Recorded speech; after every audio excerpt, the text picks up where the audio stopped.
Well, the new smart utility meters are being installed on the side of millions of homes, but some homeowners claim it's making them sick. Energy companies say that smart meters are really the future, but more people are coming forward concerned about what they believe the devices are doing. Here's 7 investigator Jonathan Carlson. Carol Garcia showed us the smart meters on the back of her Rochester Hills home, but she says she's scared to stand near it for too long. Bloody nose, headache, vertigo, nausea, insomnia are the symptoms she says she's suffered from since she moved in. Within the 6 months, I started having these health issues. She blames it all on the meters, which use electromagnetic frequency to send DTE Energy power usage data. She even showed us letters from her doctors asking DTE to allow her to opt out of the new meters. Right now, we don't have a choice and an option. She's not alone. 7 Action News has been reporting on this debate for some time. Last year, we heard from other Metro Detroiters. Feeling like your head is in a vice. Tinnitus in my ears, a little bit of ringing in my ears. But DTE contends the meters are safe and secure low-power radio transmissions are used. They also say they've only gotten a small number of complaints. Garcia believes that's because the public isn't aware of what the meters are doing. The data we're going to look at are all published science, testing results, or public standards. At the bottom end of the radiation scale of what's called power density, or signal strength, is the minimum level at which cell phones will work, which was found to be 0.2 billionths of a microwatt per centimeter squared. Pine needles were found to age prematurely at 0.000027. At short-term exposures of 0.5, children aged 8 to 17 experienced headache, irritation, concentration difficulties, and behavioral problems. 0.1 is the biobiology or building biology guideline for extreme concern. 1.0 produced sperm DNA fragmentation and a decrease in sperm viability in vitro. Also at 1.0, the science shows the following bodily effects can occur: headaches, dizziness, fatigue, insomnia, chest pain, difficulty breathing, and indigestion. 2.5 saw altered calcium metabolism in heart muscle cells. 4.0, changes in the hippocampus affecting brain memory and learning.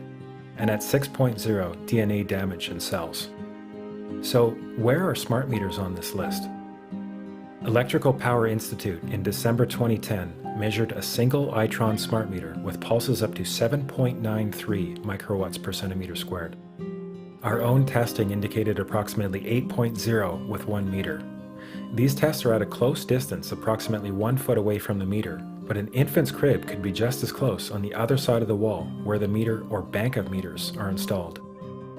Even though there are all these known health effects at levels far lower, Switzerland, Liechtenstein, and Luxembourg see fit to set the standard at 9.5.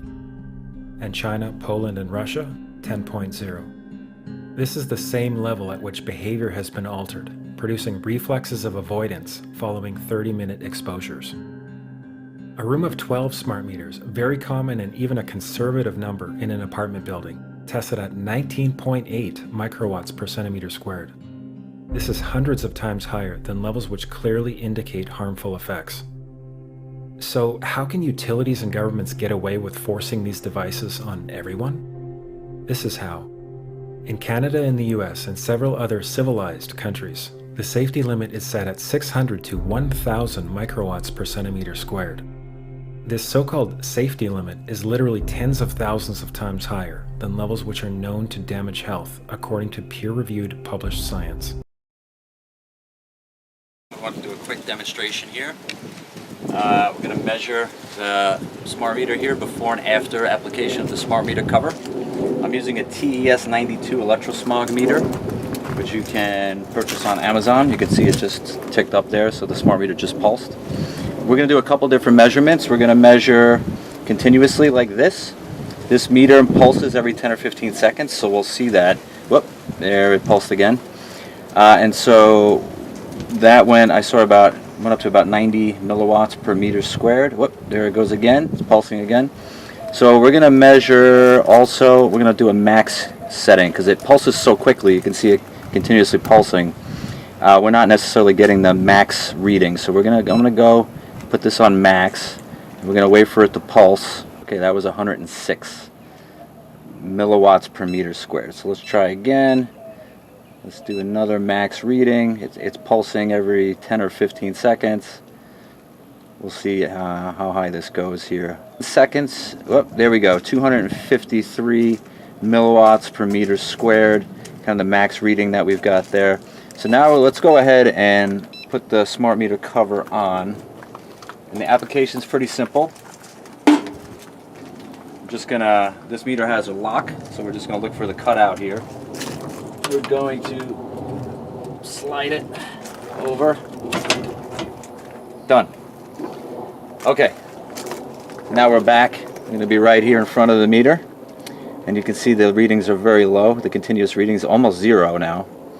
The meter should pulse. Whoop, there it goes. It pulsed up. Went up to a few milliwatts per meter squared, but significantly lower than 250. I think I saw it went up to about 6 or 7. So we can wait for another pulse. That went up to about 3. So 250 was our max reading without the cover, and that was 3. Let's get a max reading here. Okay, that was 4. So it just pulsed and we got it up to 4, call it 5. So 250 down to 5 milliwatts per meter squared. Let's get one more max reading. 7.